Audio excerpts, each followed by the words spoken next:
मेरे प्यारे देशवासियों, नमस्कार।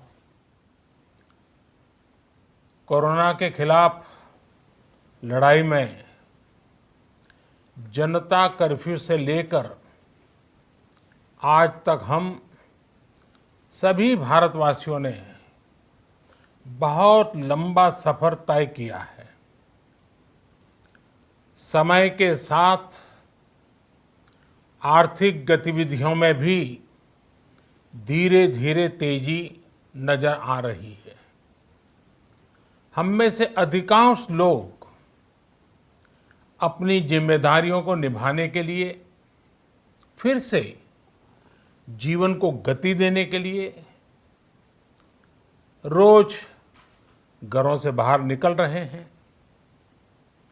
त्योहारों के इस मौसम में बाजारों में भी रौनक धीरे धीरे लौट रही है, लेकिन हमें ये भूलना नहीं है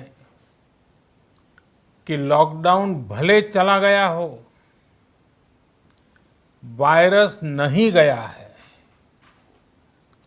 बीते 7-8 महीनों में प्रत्येक भारतीय के प्रयास से भारत आज जिस संभली हुई स्थिति में है, हमें उसे बिगड़ने नहीं देना है और अधिक सुधार करना है।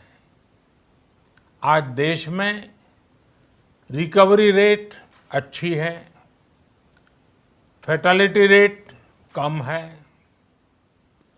भारत में जहां प्रति 10 लाख जनसंख्या पर करीब 5,500 लोगों को कोरोना हुआ है, वहीं अमेरिका और ब्राजील जैसे देशों में ये आंकड़ा 25,000 के करीब है।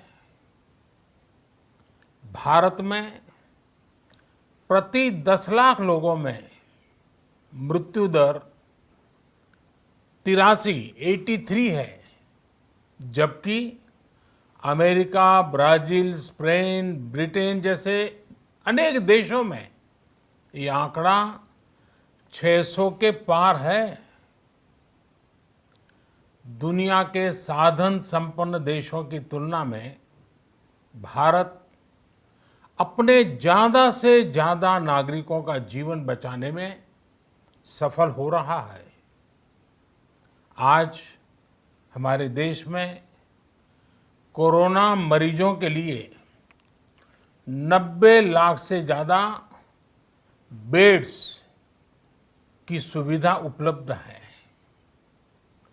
12,000 क्वारंटाइन सेंटर्स है। कोरोना टेस्टिंग की करीब 2,000 लैब्स काम कर रही है।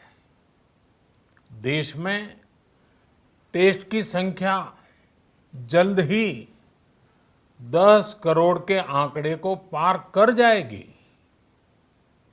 कोविड महामारी के खिलाफ लड़ाई में टेस्ट की बढ़ती संख्या हमारी एक बड़ी ताकत रही है। सेवा परमो धर्म के मंत्र पर चलते हुए हमारे डॉक्टर, हमारे नर्सिस, हमारे हेल्थ वर्कर्स, हमारे सुरक्षाकर्मी और भी सेवा के भाव से काम करने वाले लोग इतनी बड़ी आबादी की निस्वार्थ सेवा कर रहे हैं।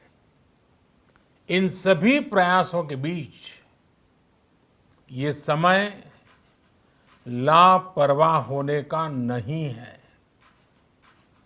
ये समय ये मान लेने का नहीं है कि कोरोना चला गया या फिर अब कोरोना से कोई खतरा नहीं है। हाल के दिनों में हम सब ने बहुत सी तस्वीरें, वीडियो देखे हैं जिनमें साफ दिखता है कि कई लोगों ने अब सावधानी बरतना या तो बंद कर दिया है या बहुत ढिलाई ले आए हैं। ये बिल्कुल ठीक नहीं है। अगर आप लापरवाही बरत रहे हैं, बिना मास्क के बाहर निकल रहे हैं, तो आप अपने आप को, अपने परिवार को, अपने परिवार के बच्चों को, बुजुर्गों को उतने ही बड़े संकट में डाल रहे हैं। आप ध्यान रखिए, आज अमेरिका हो या फिर यूरोप के दूसरे देश, इन देशों में कोरोना के मामले कम हो रहे थे, लेकिन अचानक से फिर से बढ़ने लगे हैं और चिंताजनक वृद्धि हो रही है। साथियों, संत कबीरदास जी ने कहा है, पक्की खेती देख के गर्व किया किसान, अजहू जोला बहुत है, घर आवे तब जान।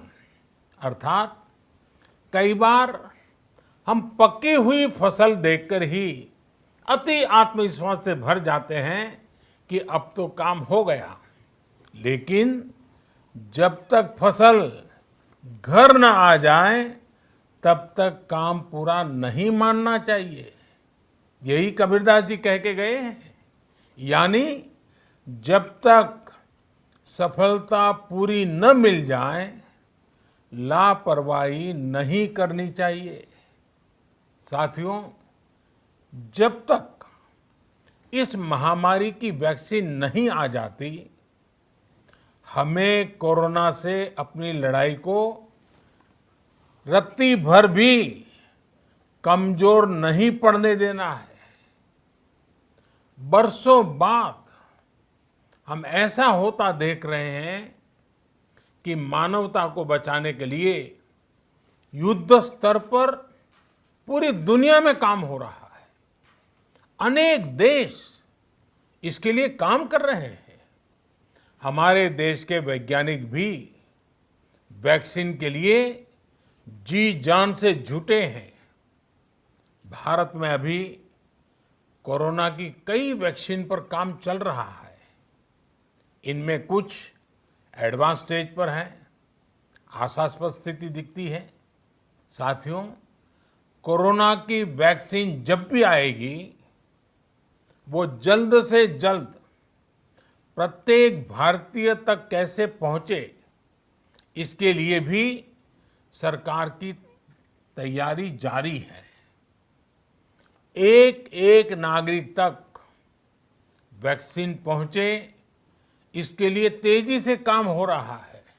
साथियों, रामचरितमानस में बहुत ही शिक्षाप्रद बातें हैं, सीखने जैसी बातें हैं, लेकिन साथ साथ अनेक प्रकार की चेतावनियां भी हैं। जैसे रामचरितमानस में बहुत बड़ी बात कही गई है, रिपु रुज पावक पाप। रिपु रुज पावक पाप, प्रभु अहि गनीय न छोट करी। अर्थात आग, शत्रु, पाप यानी कि गलती और बीमारी, इन्हें कभी छोटा नहीं समझना चाहिए। जब तक इनका पूरा इलाज न हो जाए, इन्हें हल्के में नहीं लेना चाहिए। इसलिए याद रखिए, जब तक दवाई नहीं, तब तक ढिलाई नहीं।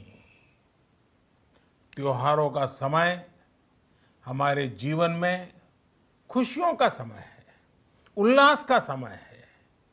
एक कठिन समय से निकलकर हम आगे बढ़ रहे हैं। थोड़ी सी लापरवाही हमारी गति को रोक सकती है, हमारी खुशियों को धूमिल कर सकती है। जीवन की जिम्मेदारियों को निभाना और सतर्कता, ये दोनों साथ साथ चलेंगे, तभी जीवन में खुशियां बनी रहेगी। 2 गज की दूरी, समय समय पर साबुन से हाथ धुलना और मास्क लगाना, इसका ध्यान रखिए। और मैं आप सबसे करबद्ध प्रार्थना करता हूं, आपको मैं सुरक्षित देखना चाहता हूं, आपके परिवार को सुखी देना चाहता हूं। ये त्योहार आपके जीवन में उत्साह और उमंग भरे, ऐसा वातावरण चाहता हूं। और इसलिए मैं बार बार हर देशवासी से आग्रह करता हूं। मैं आज अपने मीडिया के साथियों से भी, सोशल मीडिया में जो सक्रिय हैं उन लोगों से भी बड़े आग्रह से कहना चाहता हूं कि आप जागरूकता लाने के लिए, इन नियमों का पालन करने के लिए जितना जन जागरण अभियान करेंगे, ये आपकी तरफ से देश की बहुत बड़ी सेवा होगी। आप जरूर हमें साथ दीजिए, देश के कोटि कोटि जनों को साथ दीजिए। मेरे प्यारे देशवासियों, स्वस्थ रहिए, तेज गति से आगे बढ़िए और हम सब मिलकर के देश को भी आगे बढ़ाएं। इन्हीं शुभकामनाओं के साथ नवरात्र, दशहरा, ईद, दीपावली, छठ पूजा, गुरु नानक जयंती समेत सभी त्योहारों की सभी देशवासियों को एक बार फिर से बहुत बहुत बधाई देता हूं। धन्यवाद।